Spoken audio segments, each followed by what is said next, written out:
In the summer of 1944, as the Allied armies pushed deeper into France after the success of D-Day, one of Europe's most historic cities stood on the edge of catastrophe.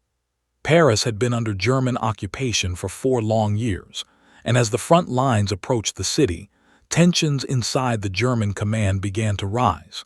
For Adolf Hitler, Paris was more than a city. It was a symbol of power, culture, and prestige.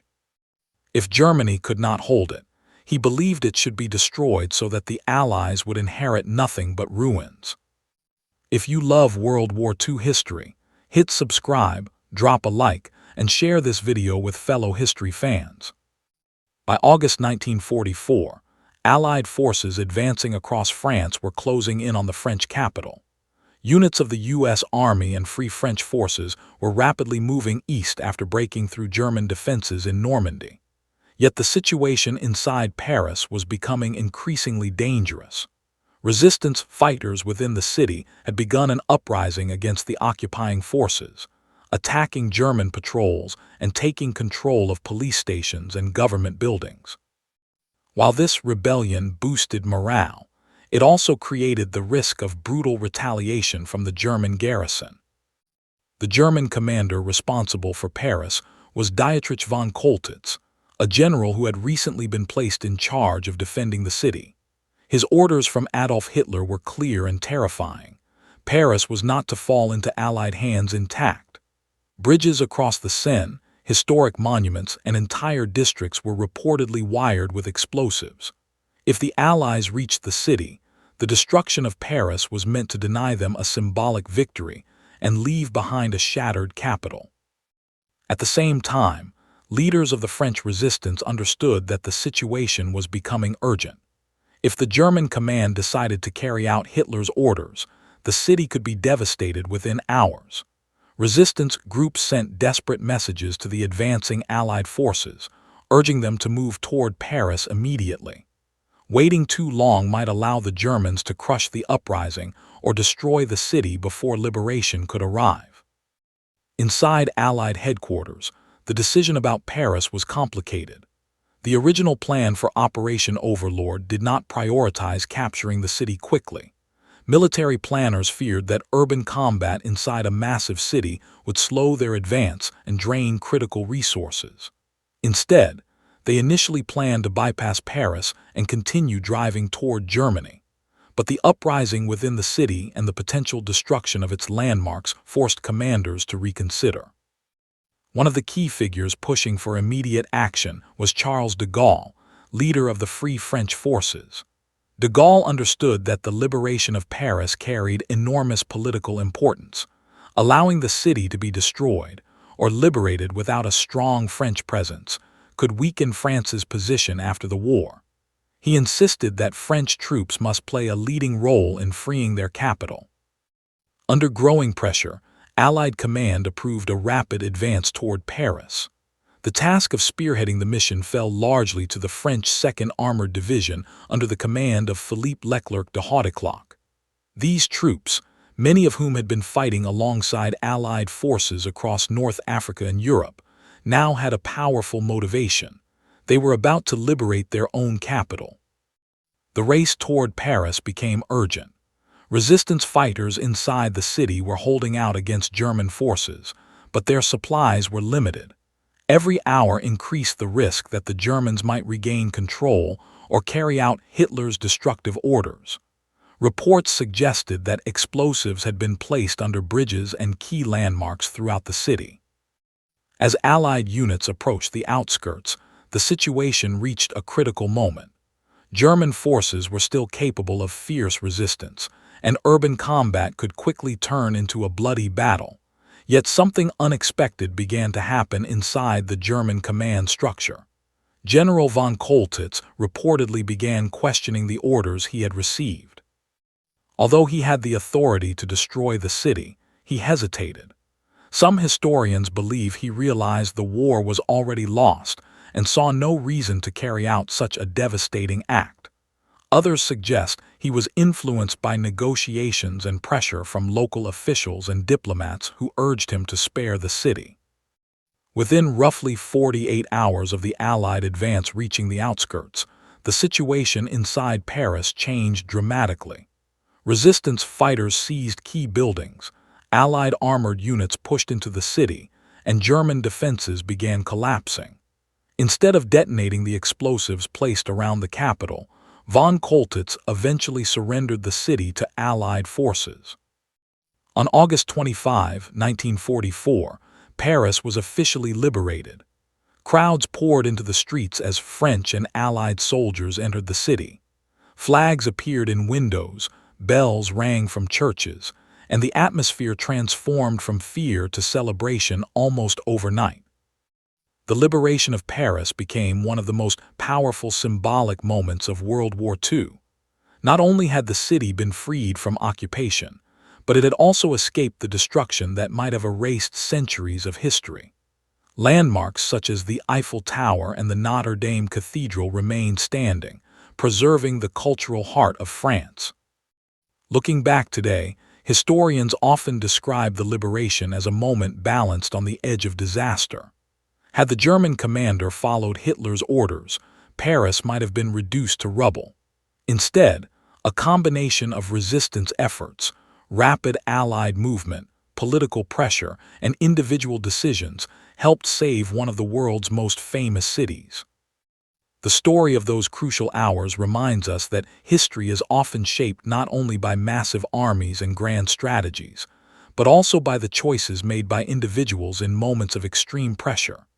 In the final years of the war, the fate of Paris hung in the balance, and for a brief, dramatic window of time, the world watched as the city came within 48 hours of either destruction or liberation. As news of the German surrender spread across Paris, the atmosphere in the city transformed almost instantly. For 4 years, Parisians had lived under strict occupation, rationing, curfews, and constant surveillance. Now, suddenly, the streets filled with civilians celebrating the arrival of Allied forces. French flags appeared from windows and balconies that had been hidden for years. Church bells rang across the city as crowds gathered in squares and along the famous boulevards to welcome the soldiers who had finally ended the occupation. One of the most powerful moments came when Charles de Gaulle entered the city shortly after the surrender of German forces. Determined to show that France had liberated itself with Allied support rather than simply being rescued, he marched through the streets in a symbolic procession. Large crowds followed him as he walked through the center of Paris toward the historic Notre Dame Cathedral, where a Thanksgiving ceremony was held. The scene became one of the most iconic images of the later years of World War II. Yet despite the celebrations, the situation in the city remained tense for several days. German snipers were still hiding in some buildings, and occasional gunfire echoed through the streets. Allied and resistance fighters had to secure neighborhoods and clear remaining pockets of resistance. The liberation was not a perfectly peaceful event. It came after intense fighting between resistance forces and German troops in the days leading up to the surrender. The arrival of Allied forces also revealed the hidden networks that had been operating inside the city during the occupation. Members of the French resistance emerged from hiding to take part in restoring order. Many had spent years secretly distributing information, sabotaging German operations, and preparing for the moment when liberation would finally arrive. Their role during the uprising had helped destabilize the German command structure inside the city. Meanwhile, German prisoners of war were gathered and escorted out of the capital. For many of them, the surrender in Paris marked another sign that Germany's control in Western Europe was rapidly collapsing. Only a few months earlier, the German army had still occupied large parts of France. Now, with the fall of Paris, Allied forces had secured a major political and logistical victory. The liberation of Paris also had a powerful impact on morale across the Allied world. Images of celebrating civilians and victorious soldiers quickly spread through newspapers and radio broadcasts. After years of brutal fighting, the sight of one of Europe's greatest cultural capitals returning to freedom symbolized that the tide of the war had decisively turned against Nazi Germany. For the Allies, however, the war was far from over. Even as Paris celebrated its freedom, Allied armies continued advancing toward the German border. Fierce battles still awaited them in places such as the Ardennes and along the Rhine River. But the liberation of Paris gave soldiers and civilians alike a renewed sense of momentum and hope. Historians often emphasize how close the city came to destruction during those final days of occupation. If the orders from Adolf Hitler had been fully carried out, many of Paris's historic landmarks, bridges, and cultural treasures might have been destroyed. Instead, through a combination of resistance efforts, rapid military advances, and the decision of Dietrich von Choltitz not to carry out the demolition orders, the city survived almost completely intact. Today, the story of the liberation of Paris stands as one of the most dramatic turning points in the European theater of World War II. It was a moment when the fate of a historic city balanced between devastation and freedom. In just a matter of days, and in what many describe as a critical 48-hour window, the course of events shifted, allowing Paris to emerge from the war not as ruins, but as a symbol of survival and liberation. In the days following the liberation of Paris, the city began the difficult process of returning to normal life after 4 years of occupation. Food shortages, damaged infrastructure, and political uncertainty created enormous challenges for the population. Many Parisians had survived on strict rations during the German occupation, and supplies were still limited even after Allied forces arrived. Convoys carrying food and fuel began entering the city as military planners worked to stabilize the situation and support the millions of civilians living there. At the same time, the liberation triggered a wave of emotional reckoning inside the city.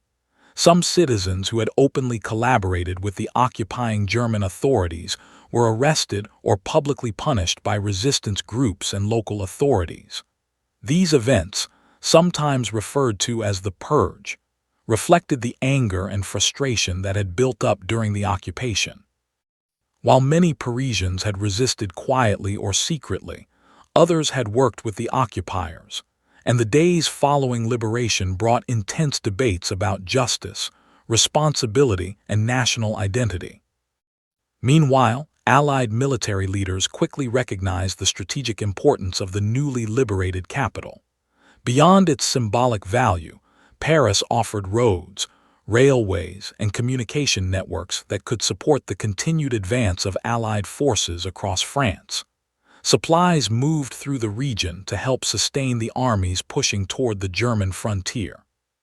The city that had narrowly escaped destruction now became a vital hub for the final stages of the campaign in Western Europe during World War II.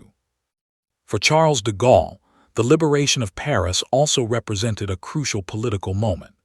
He worked quickly to re-establish the authority of the French government and demonstrate that France had regained control of its own destiny. By organizing parades, speeches, and public ceremonies, he aimed to reinforce the idea that the nation had liberated itself with the help of its allies, rather than simply being rescued by foreign armies.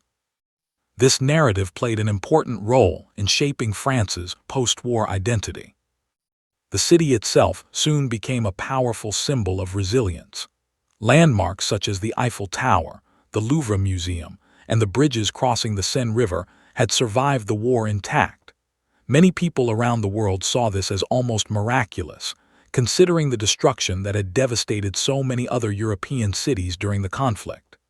Paris stood as proof that history, culture, and human determination could sometimes survive even the darkest moments of war. In the years that followed, historians continued to examine the dramatic events that unfolded during those critical days in August 1944. The race to liberate Paris, the resistance uprising inside the city, and the controversial decisions made by German commander Dietrich von Choltitz all contributed to a story filled with tension and uncertainty. Each element played a role in the outcome, showing how fragile the fate of the city truly was. Looking back now, the liberation of Paris is remembered as more than just a military victory. It was a moment when millions of people witnessed the collapse of an oppressive occupation and the return of freedom to one of the world's most famous capitals. The celebrations that filled the streets in August 1944 reflected not only relief, but also hope that the long nightmare of war was finally beginning to end. In the broader history of World War II, the events surrounding the liberation of Paris remain one of the most powerful examples of how quickly history can change. For a brief period, the city stood at a crossroads, threatened with destruction, yet saved through courage, resistance, and decisive action. Those intense days prove that sometimes the fate of an entire city can depend on a narrow window of time, where every decision carries the weight of history.